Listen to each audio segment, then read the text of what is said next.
Hello guys, this is my next video on the topic important of mangrove. मैंने अपनी जो next slide थी उसमें आपको बताया था कि मैं आने वाली अपनी नेक्स्ट वीडियो में आपको मैंग्रोव की और डिटेल्स दूंगी। सो आज हम मैंग्रोव के और डिटेल में चल रहे हैं। आज हम इसके इम्पोर्टेंस की बात करेंगे कि मैंग्रोव का इम्पोर्टेंस क्यों है हमारे पूरे यूनिवर्स में, मैंग्रोव कहाँ अपना रोल प्ले करते हैं, इसके बारे में हम जानेंगे। ठीक है, तो फिर आइए हम स्टडी करते हैं मैंग्रोव्स के बारे में। देखिए, mangrove have the ability to grow where on the tree can, मतलब मैंग्रोव वहाँ ग्रो करते हैं जहाँ पे ट्रीज़ होते हैं। Thereby making significant contribution that benefit the coastal ecology. ये हमारी जो कोस्टल इकोलॉजी मतलब जो सी एरिया वाला रीजन होता है, मरीन इकोसिस्टम वाला रीजन होता है, उसको उसके इकोलॉजी को बैलेंस करने के लिए ये रिस्पॉन्सिबल होते हैं। Their coverage of shore lines and wetland provides many diverse species of birds, मतलब यहाँ पे एक बड़े पैमाने पे बर्ड्स, मैमल्स, क्रस्टेशिया जिसमें हमारे मोलस्कन्स वगैरह आते हैं, आर्थ्रोपोडांस आते हैं, and a fish a unique, एक अलग अलग टाइप की फ़िश होती है। इरप्लेसेबल हैबिटाट होता है, मतलब कि ऐसा एरिया जिसे हम हटा नहीं सकते, है ना। तो यहाँ पे एक फिक्स हैबिटाट होता है जहाँ पे डिफरेंट टाइप्स के फ्लोराज एंड फनाज हमें देखने के लिए मिलते हैं। और ये मैंग्रोव एरिया इतना बड़ा होता है जिसमें लार्ज ट्रीज़ होती है। यहाँ से हम अलग अलग टाइप्स के, जैसे कहीं कहीं पे हम हनी का कलेक्शंस भी करते हैं यहाँ पे। ठीक है, तो मैं आपको ऐसे ही कुछ एग्जांपल देने वाली हूँ जिसमें हम देखेंगे कि कहाँ कहाँ कौन कौन से हमारे इंडिया में ऐसे पार्ट है जो जहाँ पे मैंग्रोव्स हमें मिलते हैं। ठीक है, आइए देखते हैं हम अपनी नेक्स्ट स्लाइड में।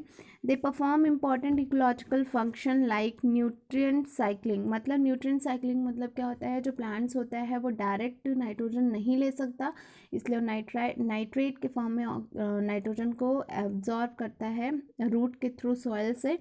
तो ये हमारी मतलब न्यूट्रिएंट साइक्लिंग होती है। और हाइड्रोलॉजिकल रीज़म है, कोस्टल प्रोटेक्शन है, फिश फाना प्रोडक्शन होता है यहाँ पे। और कहते हैं mangrove act as a shock absorber होता है, ये एब्जॉर्ब करने का काम करता है। दे रिड्यूस हाई टाइड, मतलब हाई टाइड जो होता है और वेव्स होते हैं उनको रिड्यूस कर सकता है, उन्हें टॉलरेंट कर सकता है, जैसे हमने पहले पढ़ा था कि इसकी टॉलरेंस कैपेसिटी बहुत ज़्यादा होती है। And help prevent soil erosion, सबसे अच्छी चीज़ इसकी होती है क्योंकि इसमें रूट होती है। टैप रूट सिस्टम के अलावा इसमें सिल्ट रूट मिलती है जो कि क्या होती है, अपर साइड में, मतलब नीचे से ऊपर की साइड आती है, जिसको हम जिसमें निमाटोफोर्स होते हैं और थोट्स होता है। तो फोर्स क्या था, रूट था, और थोट्स क्या थे, पोर थे। उस रूट के ऊपर पोर होता है जिससे वहाँ पे ऑक्सीजन का ट्रांसफ़र हो पाता है, ब्रीदिंग कह सकते हैं कि वहाँ पे हो पाती है। तो ये जो रूट होती हैं सॉइल इरोजन से बचाती हैं। They also provide livelihood opportunity to coastal community, जो कोस्टल कम्युनिटी होती है उनके ये रहने का एक ज़रिया होता है।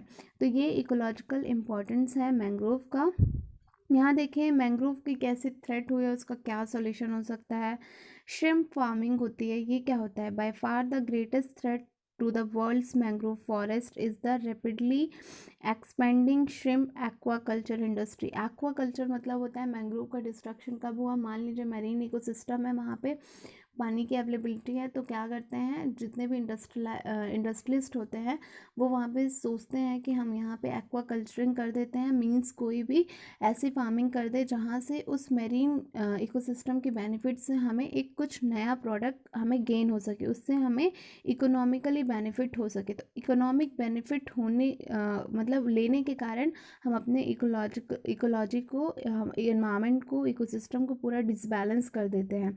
तो वहाँ पे श्रिम्प फार्मिंग यही होती है कि किसी भी टाइप का एक्वा कल्चर कर देना। अब एक्वा कल्चर क्या होता है, ऐसा कल्चर जिसमें हम किसी भी एनिमल को, किसी भी फना को जो मतलब एक्वेटिक होते हैं उनको वहाँ पे हम कल्चर करवाएं, ब्रीड करवाएं और उनको हम अपने यूज़ में ले सकें। जैसे फ़िशिंग हो सकती है, प्रॉन का कल्चर हो सकता है, मोलस्कन्स का कल्चर हो सकता है। मोलस्कन्स का कल्चर जो कल्चर करते हैं हम, तो जो हम पर्ल लेते हैं जिसे हम मोती बोलते हैं, तो वो उसके लिए रिस्पॉन्सिबल होती है। टूरिज़्म की बात करें, tourism is a booming industry and an important source of income in many developing nation.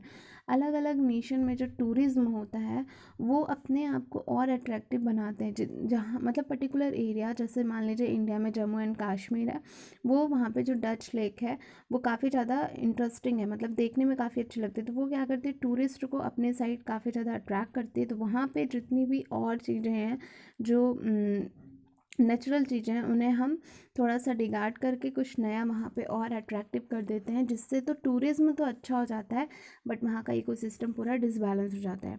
Agriculture हम करने लगते हैं, डिफरेंट डिफरेंट टाइप्स के अगर हम एग्रीकल्चर करने लगते हैं तो वहाँ की पहली चीज़ तो सॉइल फर्टिलिटी रिड्यूस होने लगती है, और उसमें जो एनिमल्स होते हैं उनकी जो स्पीसीज रिचनेस होती है वो भी धीरे धीरे कम होने लगती है। अब इस स्पीसीज रिचनेस क्या होती है, मतलब एक पर्टिकुलर एरिया में पर्टिकुलर टाइम पे जितने नंबर ऑफ स्पीसीज मिलते हैं वही हमारा स्पीसीज रिचनेस कहलाता है। कोस्टल डेवलपमेंट की अगर बात करें तो मतलब सी एरिया का डेवलपमेंट कैसा हो रहा है, वो कोस्टल डेवलपमेंट होता है। Charcoal and lumbar industry, charcoal और लंबर इंडस्ट्री की भी यहाँ बात की गई है। तो ये सारी चीज़ें क्या होती हैं, पूरी तरीके से मैंग्रोव को डिस्ट्रॉय कर देती हैं। यहाँ देखिए मैंने एक दो एग्जाम्पल रखे हैं, स्टेट एंड यूनियन टेरिटरी और मैंग्रोव्स की कुछ एरियाज़ हैं। जैसे कर्नाटका में कहा गया है कि मतलब कि कोंडापुर दक्षिण और कनाडा, होनावर, हरवार, मैंगलोर फॉरेस्ट डिवीज़न, इस एरिया में मैंग्रोव के एरियाज़ हैं। गोवा में ही है एक मैंग्रोव का एरिया, ठीक है। अब यहाँ पे बात करते हैं तो जो हमारा इंडिया में जो सुंदरबन डेल्टा है जो कि ब्रह्मपुत्र और गंगा रिवर बेसिन पे बना है, वहाँ से हम सब ज़्यादा, वहाँ पे मैंग्रोव है, उस मैंग्रोव से हम सबसे ज़्यादा क्या लेते हैं, हनी का कलेक्शन वहाँ से हम करते हैं। तो और एग्जांपल मैं आपको बताऊं तो जो उड़ीसा का मैंग्रोव है वहाँ से हम क्या करते हैं कि बोट्स के बनाने के लिए जो वुड्स होती है वो वहाँ से हम कलेक्ट करते हैं। और कुछ जो इंडेंजर्ड स्पीसीज़ होती हैं उसको हम वहाँ पे कंजर्व कर सकते हैं मैंग्रोव्स में।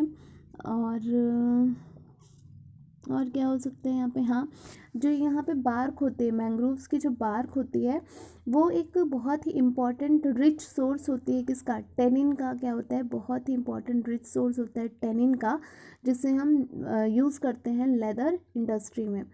और यहाँ पे जो रूट होते हैं इनकी, वो रूट क्या करती हैं, कुछ केमिकल्स रिलीज़ करती हैं, और वो केमिकल्स जो होती हैं वो यूज़ होता है पीडोजेनेसिस में। अब पीडोजेनेसिस क्या होती है, pedology, study of soil is known as pedology and the formation of soil is known as the pedogenesis. मतलब सॉइल के फॉर्मेशन को हम पीडोजेनेसिस के नाम से जानते हैं।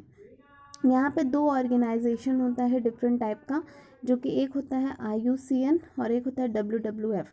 IUCN क्या है, international union for conservation of nature and conservation of nature, ठीक है। तो IUCN क्या है, international union for conservation of nature.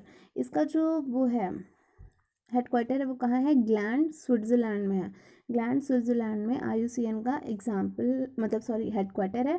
और IUCN ही रिस्पॉन्सिबल होता है किसी भी स्पीसीज़ की कैटेगरी को डिसाइड करता है, क्लासिफिकेशन क्या है उसका, हर चीज़ फ्लोरा एंड फना की किसी भी हमें देखना होगा, किसी भी चीज़ की स्टडी करनी होगी तो वहाँ पे रिस्पॉन्सिबल होता है IUCN। WWF भी एक ऑर्गेनाइजेशन, उसकी अगर बात करें तो क्या है वो, वर्ल्ड वाइल्ड लाइफ फंड इसे कहते हैं, वाइल्ड लाइफ फंड है ये WWF। ये भी इसका जो हेडक्वार्टर है ये भी ग्लैंड स्विट्ज़रलैंड में ही पड़ता है। तो ये हमारा मतलब कुछ बेसिक पॉइंट्स थे हमारे मैंग्रोव्स के बारे में जो कि मैंने आपको बताया। तो ये मैंग्रोव्स के कुछ एग्जाम्पल थे और मैंग्रोव्स के बारे में मैंने आपको बताया। तो thank you so much for watching this video. पढ़ते रहिए, आगे हम अपने नेक्स्ट वीडियो में आपको कोरल्स के बारे में स्टडी करेंगे। So thank you for watching this video.